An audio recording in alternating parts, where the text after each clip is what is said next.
Hello and welcome back to the podcast. I'm Alice. And I'm Ben. It's really good to be here again, Alice. It's great to have you. Today, we're going to talk about something that defines our lives, our daily habits. We all do things without thinking, but those small routines really decide our future. That's a powerful way to put it. I think my morning routine basically sets the tone for my whole day. If I mess it up, the whole day feels a bit off. I know exactly what you mean. Let's start right at the beginning. What time does your alarm go off, Ben? And do you actually get up then? My alarm is set for 6:45 a.m., but I am a big fan of the snooze button. I usually hit it at least once, maybe twice, so I don't really get out of bed until 7 a.m.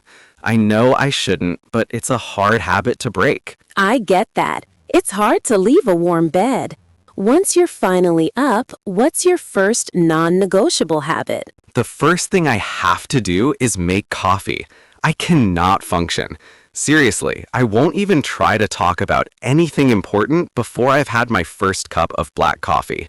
I'm just gonna stand there, waiting for the machine to finish. That's a firm rule.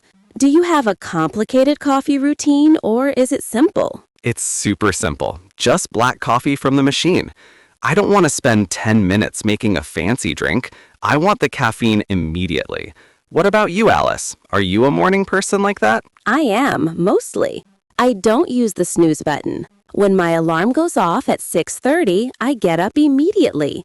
My first habit is to open all the curtains and let in the light. That's my natural wake-up call. That's discipline. Do you jump straight to coffee, or do you have a different first step? I wait a little bit for coffee. First, I drink a big glass of water, and then I go for a quick walk outside for 10 minutes, just around the block. I need to get my body moving a bit before I start thinking about the day. That sounds really healthy. I usually skip the walk and go straight to the couch with my coffee. Maybe I should try the walk habit to get more fresh air. You should. It makes a big difference. So, after your coffee, do you eat breakfast right away? I do. I have to eat breakfast. If I skip it, I always get too hungry by 10 o'clock, and then I can't focus on my work. I usually just have oatmeal or maybe a piece of fruit. Same here. I always eat breakfast too, but I usually read the news on my phone while I eat. It's a bad habit because I should be focusing on the food, but I just can't stop looking at the news headlines. I do that too. It's hard not to look at your phone when you're eating alone. It's a distraction, but it's become part of the morning routine for a lot of people. So when do you start preparing for work? After breakfast, I check my work email quickly, just to make sure there are no big problems or emergencies. Then I take a shower and get dressed. I try to be ready to leave the house by 8 a.m. 8 a.m. is early. My goal is to be out the door by 8:15 a.m., but I'm often running 5 or 10 minutes late, to be honest. What makes you late? Is it usually looking for your keys, or is it the weather, or something else? It's always me looking for my wallet or my phone. I always put them in a different place every evening. I really need to establish a solid habit of putting my wallet and keys in the same spot near the door every single night. That would save me so much stress every morning. That's a fantastic idea, Ben. Establishing a home base for your essential items is a lifesaver. That's a simple habit you should definitely work on this week. It takes zero energy to put the wallet on the hook, but it saves so much mental energy later. I'm gonna try it starting tonight. So, after you leave the house at 8 a.m., how do you get to work, Alice? Do you drive or do you use the train? I take the train. The traffic is just too bad where I live, so I don't even want to drive. The train ride takes about 35 minutes. 35 minutes is a good amount of time. What do you do during your commute? Do you read or do you listen to music? I usually listen to music or I listen to podcasts, just like this one. I try not to do any actual work on the train. I want to save my focus and energy for the office. That's a smart boundary. I drive, unfortunately, because there's no good public transport near my office building, so I have to deal with the traffic every day. It's usually slow and frustrating. That must be stressful. Do you have a habit to help you deal with the stress in the car, like listening to a special kind of music? I always listen to an audiobook. It helps me focus on the story and forget about the long line of cars around me. It makes the time go by much faster, and I don't arrive at work feeling angry. That sounds like a really good coping mechanism. So, you get to the office. What's your very first habit when you sit down at your desk? My very first habit is writing down my top 3 tasks for the day. I won't even start checking emails or answering messages until I know what my 3 most important tasks are. I have to prioritize. That is really disciplined. I usually just dive straight into emails, which can be a little overwhelming and makes me feel like I'm reacting all day instead of planning. I should definitely start doing your 3-task habit. You should, Alice. It stops you from wasting time on things that aren't important, and it gives you a clear goal for the morning. Now, let's talk about lunch. Do you have a habit of eating lunch at the same time every day? Almost always. My lunch break is fixed at 12:30 p.m. I usually bring my lunch from home because it's definitely cheaper and I know exactly what ingredients I'm eating. I bring my lunch from home too. It's too expensive and time-consuming to eat out every single day. Where do you eat, Alice? Do you stay at your desk while you eat? No, I try not to. I have a habit of going to the staff room, or if the weather is nice, I go outside to the park for 10 minutes. I really need a full break from the computer screen and the office environment. I agree completely. Leaving your desk is so important. I always go outside too. It's my habit to walk around the building one time. It helps me stretch and feel awake for the afternoon work. It really does. Because after lunch, I always feel a little sleepy. It's hard to get back into the focus of working again. I know that feeling very well. It's what people call the afternoon slump. Do you have a specific habit to fight that slump? I usually make myself a second cup of coffee right at 2 p.m. That's my fixed habit. The caffeine helps me get through the afternoon until 4 p.m. I just try to schedule my easiest work or my meetings for the afternoon. If I have to do difficult reports, I always do those in the morning when my energy is highest. That's my habit for working around the tiredness. That is very smart time management. So you're not fighting the tiredness, you're just organizing your tasks around your natural energy levels. That's a good lesson for our listeners. So, the workday is finishing. Let's talk about the habits we have for switching off. What time do you usually finish work, Ben? I usually finish at 5:30 p.m., but my most important habit before I leave is cleaning my desk completely. I put everything away and I organize my papers. I don't want to come back to a messy space the next day. That's a fantastic habit, Ben. I wish I did that. I usually just leave quickly and then I find a huge mess waiting for me on Monday morning. It makes the start of the week difficult. You should really try it. It only takes 5 minutes at the end of the day, but it totally changes your mood when you start the next day. So, once you're home, what's your evening habit? When I get home, the first thing I do is change my clothes immediately. I don't want to wear my professional work clothes at home. It helps me relax. Then I start cooking dinner. That's my immediate evening routine. That changing clothes habit is a good physical signal to your brain that the official workday is completely over.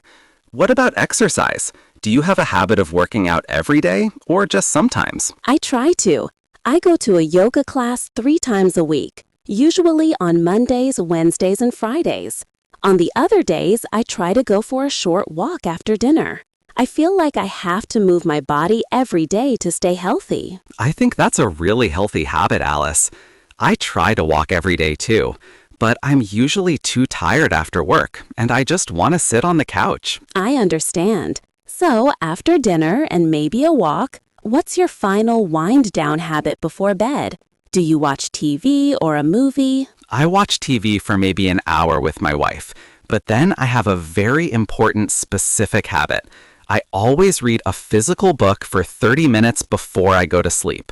I don't read on my phone or tablet. I always use a real paper book. That is a very good habit. I've heard that looking at the bright screen right before bed is terrible for sleep. It is. Reading a real book helps my mind quiet down and feel calm. It's the best habit for improving my sleep quality. What about your final routine? Do you read too? No, I don't read every night. My husband and I have a habit of cleaning the kitchen together after dinner. We take turns washing the dishes and wiping down the counters. It's a quick way to clean up the day's mess. Taking turns is a super smart way to manage household tasks. It makes sure one person isn't doing all the work all the time. That's a great shared habit. It really is. It prevents arguments. So, what time do you usually aim to be in bed? I aim to be in bed by 10:30 p.m. I don't always make it. Sometimes it's closer to 11 p.m. But I need at least 7 hours of sleep to feel good the next day. I need 7 hours too. I try to go to sleep around 11 p.m. If I go to bed later than that, I know I'm going to feel tired and awful the next day, and my focus will be terrible. So, we both have strict habits about sleep. That's probably the most important habit of all for maintaining energy. Absolutely.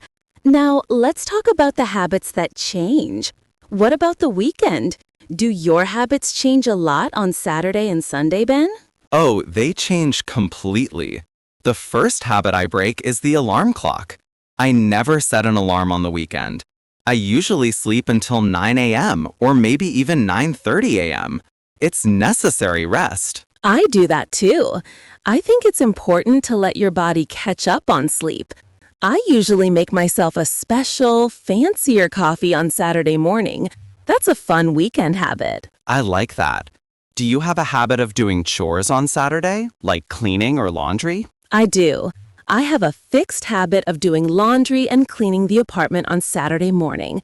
It's not fun, but I want to get it over with so I can relax completely for the rest of the weekend. That's a good approach.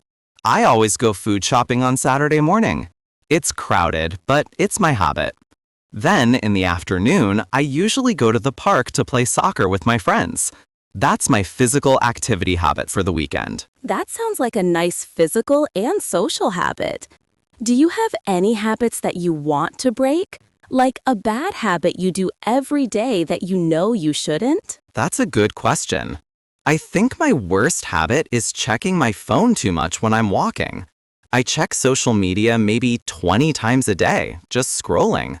I want to stop doing that so much because it wastes my time. I think everyone has that phone problem. I have a similar bad habit. I often skip preparing my lunch for the next day.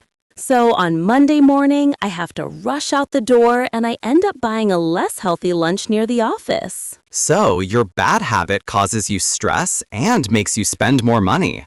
You should really work on that. Maybe you could make your lunch preparation a fixed part of your evening routine right after dinner. You're right. I need to establish a new habit of preparing lunch right after dinner. That would save me so much stress and money in the morning. What about Sundays? Do you have any special Sunday habits? On Sunday, my habit is to call my parents. I always talk to them for about an hour. And then I spend the evening getting ready for the week ahead.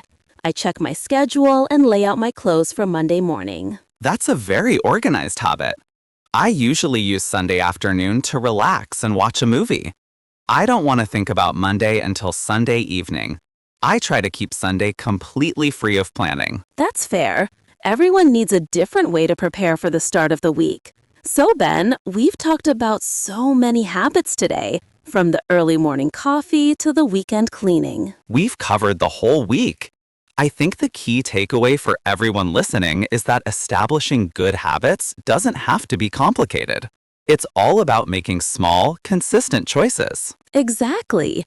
It's all about making small choices every day, like choosing to put your wallet in the same spot, or choosing to read a book instead of checking your phone right before bed. Those small choices build up over time and become the strong habits that help us live better, more productive lives. That's a great final thought. Thank you so much for sharing all your routines and habits with us, Ben. It was a very helpful discussion. My pleasure, Alice. It was fun to talk about what we do every day. And thank you to all our listeners for joining us. We hope you enjoyed this look into our daily lives and learned many useful phrases for talking about your own routine. Remember that learning English is also a habit. You have to practice it every day, even if it's only for 10 minutes. Consistency is the most important thing. Absolutely. Just listening to this podcast is part of a good learning habit. We'll be back next week with a new topic for you to practice your English listening skills. Until then, keep practicing those good habits and keep practicing your English. Goodbye, everyone. See you next week.